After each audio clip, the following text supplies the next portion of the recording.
One Zambia, One Nation, and thanks for joining us on Zanis News. To present, my name is Juliet Mtale. Top stories in the news tonight. Ikelenge pineapple farmers diversify maize production.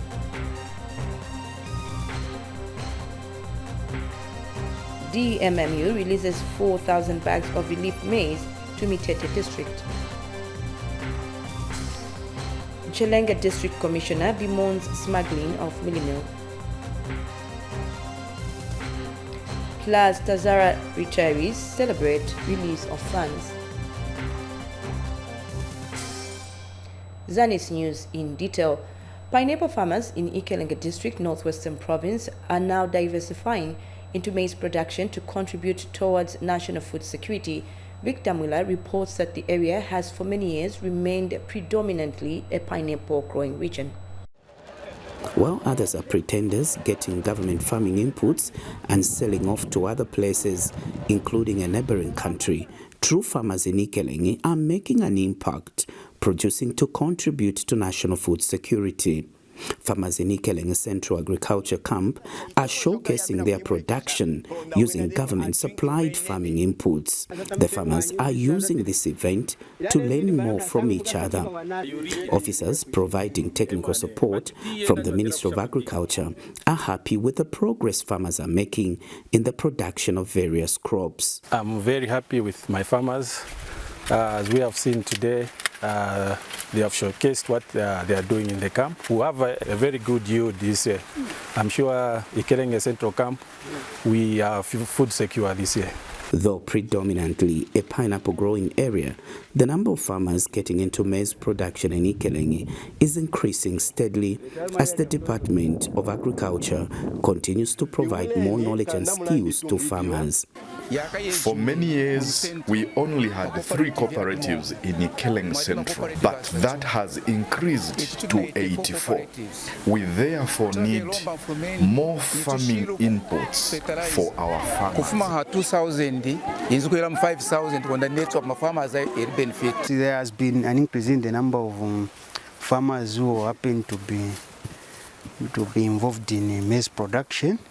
So the government is committed to ensuring that these farmers are supported as much as possible. As the office and the government in general, representative of the government in general, we are aware of the concern. Victor Muller for Zanis in Ikelengi, Northwestern Province. Thank you, Victor, for that report. Now, the National Association for Medium and Small-Scale Contractors has appealed to government to assemble a team of independent experts to be responsible for coming up with fair pricing mechanism for executing Constituency Development Fund projects. Association President Edgar Siaka Choma says the current pricing model does not favor small-scale contractors. Speaking at a media briefing in Lusaka today, Mr. Siaka Choma lamented that in most cases projects are underpriced, which makes it difficult for contractors to do quality work.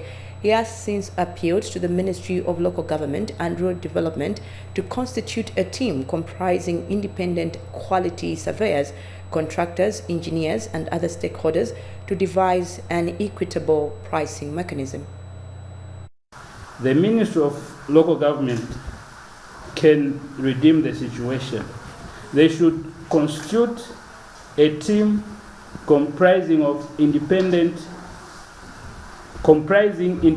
quantity surveyors, contractors, engineers, and other stakeholders to devise an equitable pricing mechanism for executing projects. Otherwise, the current pricing model will keep impoverishing contractors who should ideally be among the beneficiaries. From where we stand, government and local communities are the only apparent beneficiaries of the Constituency Development Fund projects. The executors, I repeat, the contractors are merely horses, for lack of a better term.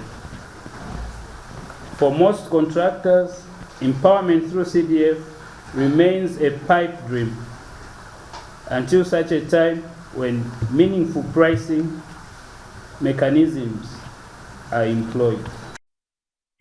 And in one of the stories making headlines, the Disaster Management and Mitigation Unit, DMMU, has released 4,000 bags of relief maize to flood-affected households in Mitete district, and the affected families have thanked DMMU for the donation. Details in this report. Mitete is one of the districts that were heavily affected by flash floods, leaving a trail of destruction on both crops and households.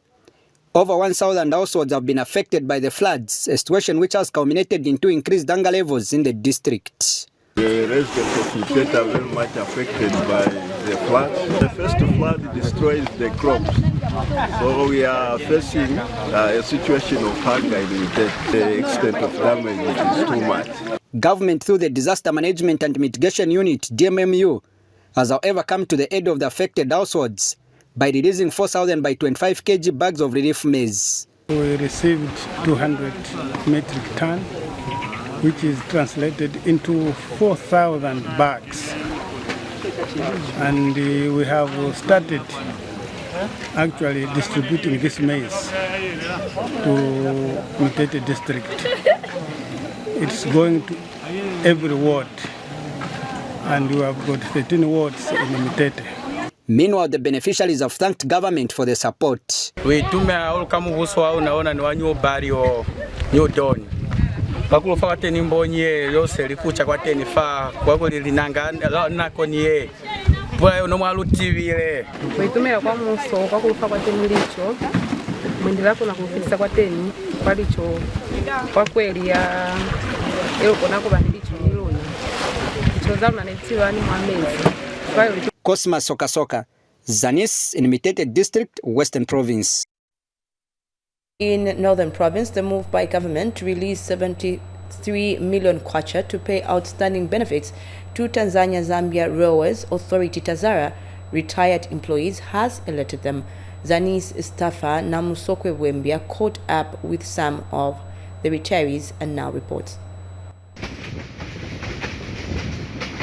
The release of 73 million kwacha by government to pay the terminal benefits to ex-Tazara employees has cheered the former workers. In Ichozi area of Senga Hill district, the former employees have described the move as a huge milestone by government.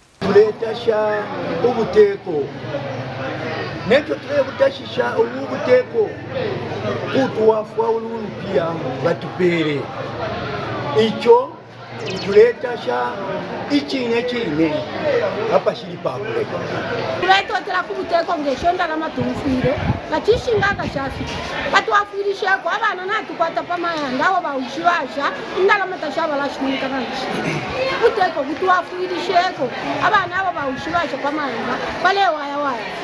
And chosen ward councillor Jackson Chama says the news has put a smile on the faces of retirees who have waited for the past 15 years. I really appreciate what has come this time from government, which has recognized that there is a problem here.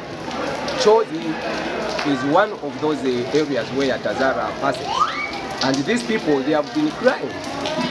Thanks very much to the President of the Republic of Zambia, Mr. Hakainde Hichilema. Workers' Union of Tazara in Zambia, UTA's branch secretary, Lavalin Mukuka, has advised retirees to use their packages prudently to avoid becoming destitutes. I just want to encourage the beneficiaries to put this money into good use, because what they should know is that the money that they are getting now is the last money, and they won't get any money again, so they should use it wisely. Recently, government released 73 million kwacha to pay outstanding terminal benefits to ex-Tazara employees through the Zambia State Insurance Corporation, ZISC, and the National Pension Scheme Authority, NAPSA. Reporting for Zanis in Senga Hill District, Namsokwe Bwembia. And in our health segment, the Ministry of Health in Sumbu District, Northern Province, has provided chlorine and other medical essentials to volunteers to help curb the spread of cholera in the area. Details in this report. Cholera is a contagious disease that is spread through contaminated water or food. The disease can, however, be prevented by observing high hygiene standards, consuming safe food and water, and most recently taking oral cholera vaccines. Northern Province Health Director Ernest Mutare, who visited Nsumbu area of Nsama district, which has been affected by cholera, has a message for community-based volunteers. Nimwevo ama food soldiers amenso mu community. Nimwevo mfire mwa vikapo ukuchita sensitization mu community. Abantu kubeba remember okukonoma eko kwaishire vaccine ili atwalenwa. Abengi kuno balikene. Echalenga ati nimbina cholera yaisa. Kumbyuko kumampulungu kwareva every year cholera. Abengi bali nwine umuti. This year takuri cholera na last year takuri cholera. Dr. Mutale visited the cholera centers in the 3 affected facilities and checked on the stocks of commodities used in fighting the disease. These stocks that are helping us in fighting this disease that we have currently. So we are well stocked. Even when we have combated the disease, these can still be used to prevent future outbreaks. So keep the stocks well. The community-based volunteers express happiness with the support they are receiving from the ministry. Kanshi baratuwomfya bwino sana ne mirimo irenda fya bwino.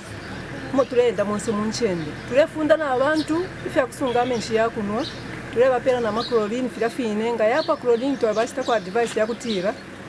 Mufire ero chlorine yapa mufire matampo kula ipika menshi. Na mkwate mpia mwasta imbi chlorine pale 10 kwachi. Cholera broke out in Nsumbu last month, but the area has not recorded any case of the disease in the last 5 days. Geoffrey Piri reporting for Zanis in Nsumbu area, Nsama district. From Muchinga province, Miriam Kumwenda reports that the Chinsali Municipal Council has delivered 40 desks to Munwakubili Primary School. Provincial Deputy Permanent Secretary Matthews Chilekwa handed over the desks, which were procured using the Constituency Development Fund.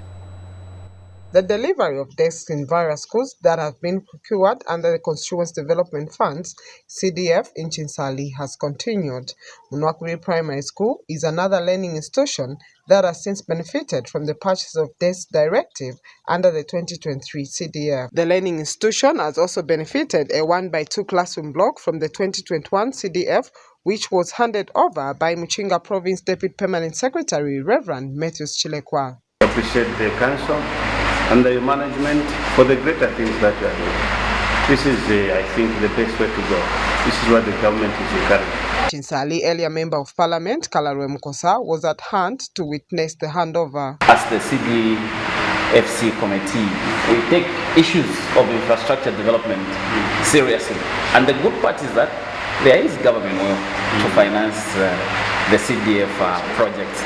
The development has cheered the community. Ichichukura chesu ukutila pakushikuwa lelo chachashani chaisuka kutotera ukalamba. The DPS also had a word of caution. Vifi no buteko busakameno kumetere fikundo efukutira mu CDF. Efena mumposa mano mukutuma abana kusukulu. Na tuwesho kuchisunga ngelini. Baitima. Te kwesha abantu twaisa omfati bambo kulato bakwama amagilasi. Indalama tuposere pali chichikurwa shingi chipeshamana. Miriam Kumwenda reporting for Zanis in Chinsali, Muchinga Province. Lopula Province Minister Derek Chilundika says the National Assembly constituency offices in the province are effective despite some challenges, especially infrastructure. Speaking when Deputy Speaker of the National Assembly, Moses Moyo, called on him at his office, Mr. Chilundika notes that the constituency offices are coordinating well with the provincial administration. He, however, said challenges such as infrastructure need to be urgently taken care of, as some constituencies are just renting buildings.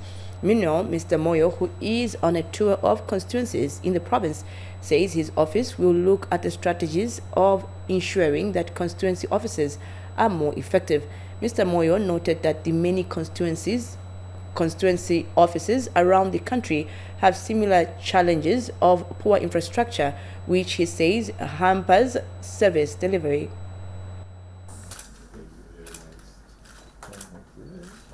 It's quite fair in terms of coolness, operation, the province is cool. Your office is quite effective in the province, despite many challenges, which spans from the office themselves, the state of the offices, equipment for your staff to use, including communication tools like televisions, PA systems. I think that's what generally Luapula is lacking. Apart from that, most of the constituents' offices are rented buildings, which are not even in a very good state. You've seen it for yourself. As regards to the constituents' offices, we are all aware that we are constrained by a shrinking resource envelope. But as resources allow, our desire as National Assembly is to ensure that we build more constituents' offices. Still in the news, acting Nchelenge District Commissioner Arnold Muimui has disclosed that the district is recording incidences of milling smuggling into the Democratic Republic of Congo. Mr. Muimui also revealed that the milling is being smuggled into DRC through Toka Toka, Shabo and Kabuta area. The acting district commissioner said this when the Provincial Joint Operations Committee paid a courtesy call on him at his office. He said some traders are also moving milling from Kashikishi Old Market on pretext that they are taken to the islands. He added that it is difficult to completely curb the smuggling of milling into the neighboring country due to the undesignated border posts. And Zambia Army Luapula Regional Formation Commander Baird Kashumba stressed the need to protect the staple food.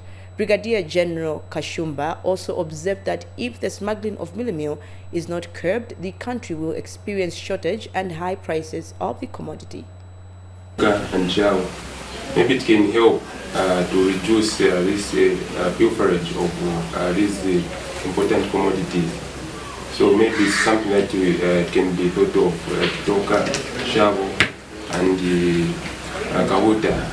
They are crossing points, but they are not official. The ground, which is the DJOC, to see how we can assist the government in curbing this problem which is coming into our country. You know, we are dependent on the same food stuff, which is our staple food. And once it's threatens our security as well. Because not only food security, but even just general security. We have been touring most of the districts within the province, and Nchelenge is one of them that we thought we should also visit, because it also borders with our neighboring country, where most of the food stuff is getting to. In Central Province, Alliance for Accountability Advocates Zambia, a youth-based organization in Cabo District, has launched a digital democracy project aimed at building capacity among members of ward development committees. Provincial Minister Credo Nanjua was represented at the launch by Cabo District Commissioner Lennox Shimwambwa. Details in this report. A youth-based organization has launched a digital democracy project which will focus on building capacity of members of ward development committees and youth, among others. Central Province Minister Credo Nanjua was represented at the launch by Cabo District Commissioner Lennox Shimwambwa. Yes. I am informed that the project will focus on building capacity of members of constituency development committees and youth that are ward development committee members. The project will also provide a chance to youth, women, and people with disability and other people to participate in decision making. Above all, the project will engage with relevant leaders in promoting national development, especially on aspects of the tenet of good governance and the use of digital tools to access constituency development fund CDF information. The minister said the project will help clear misinformation on CDF guidelines. The project will assist the government to address lack of information as well as misinformation among youth on CDF. I wish to assure you that the new Dawn government is committed to enhancement of digital capacity. To this end, the government is revising policy and strategy on ICT in order to facilitate additional investment in building digital skills, especially among the youth, to provide a sound foundation for innovation, including science and technology.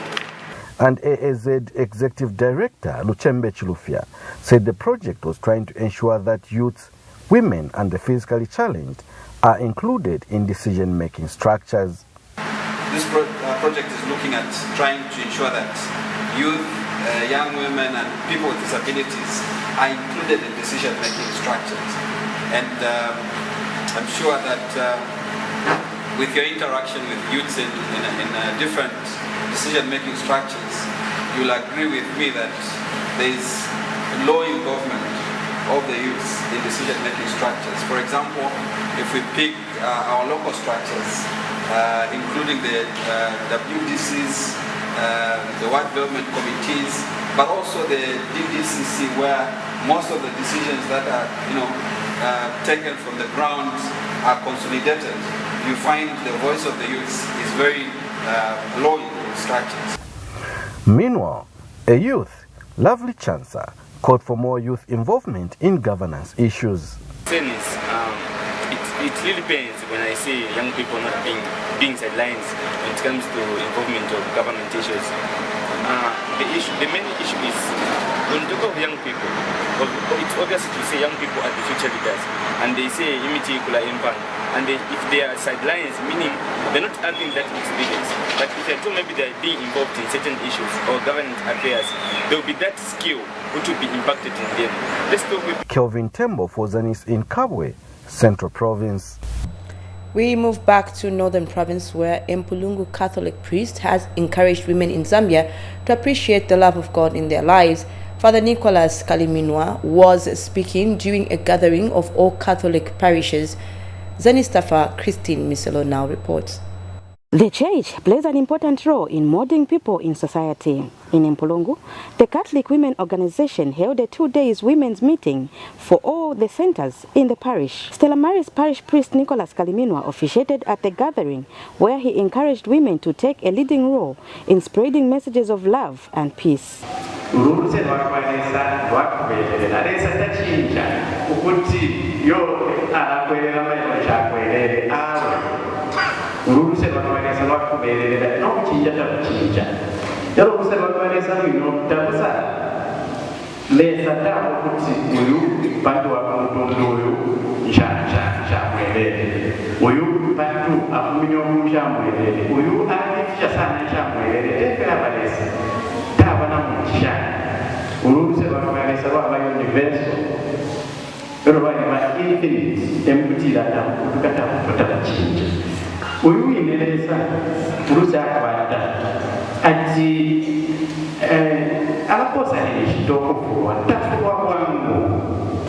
Slow to anger. Na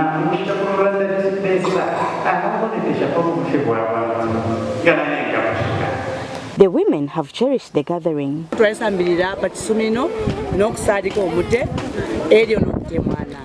Kashi twalikwata amasambiro akankala twalisasambira kwata pali early marriage kuvo tufirenga bana mayo turesunga abana besu mumayanda kashi twalikwata amasambiro akankala ekipesha amano nokusambira ubumi bwakwalesa n'obumi bwa Kristo kabiri ukuchinja n'obumi bwesu kanshi ukukulongana kwa kupitia abana mayo kuletwa kwako mufintu ifingi mumikalire Yesu napakuloshemya Yesu kuliresa napakuchinja ukufuma kubumi bwa kyalo. Reporting for Zanis in Mpulungu. A physically challenged couple of Choma district in Southern Province has demonstrated that true love goes beyond disability by tying the knot. Zanis staffer Gift Banji, who attended the wedding ceremony, brings us more in this report. It is not the lyrics nor the beats of the song triggering this dance, but the love and joy the two share. This is Mark Masopo and Joyce Salamuka, both deaf and dumb, following the beats and the rhythm of the music with joy at their wedding reception after tying the knot in marriage at Choma Council. I encourage you to be parents who are going to be loving, to be parents who are going to support that which your children would want to pursue and achieve. After the exchange of vows, the couple enjoyed their memorable day with family and friends at a colorful wedding reception. Here, Choma District Education Standards Officer Messi Musonda called on the general public to fight the scourge of discriminating. Others are still hiding their children in the homes, and we are asking so that you can bring them to school. Me, I'm calling them two children because we've seen them grow. We've seen them get to school with a lot of challenges because in our schools you discover there might be discrimination, there might be isolation, there might be labeling, but they manage to get through and be where they are. And for us, we are proud. This union is a source of joy to many. Allow me also to thank both Joyce and Mark for an exemplary behavior they've portrayed to their respective families and the society at large. The beautiful ceremony hosted by Mark and Joyce actualized the adage that says, disability is not inability. Gift Vanji, Zanis, Choma District, Southern Province. Story there. Now, on a sad note, the Ministry of Information and Media Permanent Secretary Kennedy Kalonga says the media fraternity has lost a veteran journalist who contributed immensely to the development of the media industry in Zambia. He was speaking when he visited the funeral house of the late Juliana Mwila, who passed away on Friday, April 14, 2023, in Lusaka after an illness. Details in this report.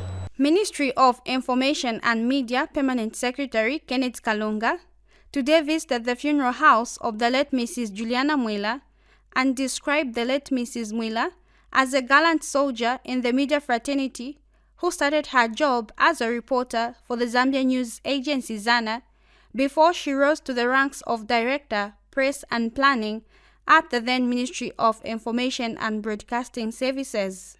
Juliana Mwila joined government as a reporter at ZANA. Then, thereafter, she moved to our ministry where she became a Director of Press and Planning, and she really helped out in running projects and also in press and media. She really helped out. And also, she rose again to be the Director General of ZNBC. Juliana joined the media fraternity as a reporter in government and rose to the highest rank of Director General at ZNBC under the Ministry of Information and Media. At her retirement, also, she continued to serve in the media fraternity. She became the Vice Board Chair of ZNBC. Looking at her vast experience, we've lost a gallant professional in the media industry, and as a ministry, as a nation, in the media industry, we've lost a gallant soldier. And Zanis Director, Lois Saili, remembers the late veteran journalist for her dedication and immense contribution to the journalism profession. Mrs. Miller, Neolilanda Pano, Legal Director of Zanis, Lois Saili, Mrs. Milanga, Ifomweshibe, Bali Home Zambia News Agency, Bali I personally worked with her by boss. So once again, and elder brother to the deceased Moses Kunda has described her as a person who valued education. I've lost someone who was so supportive in the family and so dependable. Most of the people depended on her, Juliana, because Juliana liked education, so she supported most of the people to go to school, to go to university, you know. So as a family, we have lost someone whom we loved, whom we depended on. Most of the family members depended on. Mrs. Mwila, who died on Friday, 14th April 2023 at the age of 67, will be put to rest tomorrow, Tuesday, 18th April 2023. Audrey Kalenga, Zanis News, Lusaka. As we end the news, we take a look at the stories that made headlines. Ikelenge pineapple farmers diversify maize production.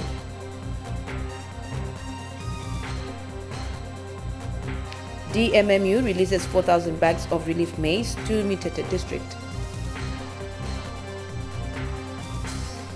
Mchelenge District Commissioner bemoans smuggling of millimil. Plus, Tazara retirees celebrate release of funds. Thank you so much for staying with us. Remember, we are one Zambia, one nation. On behalf of the Inter Zanis production team, my name is Juliet Mutale saying bye-bye and God bless.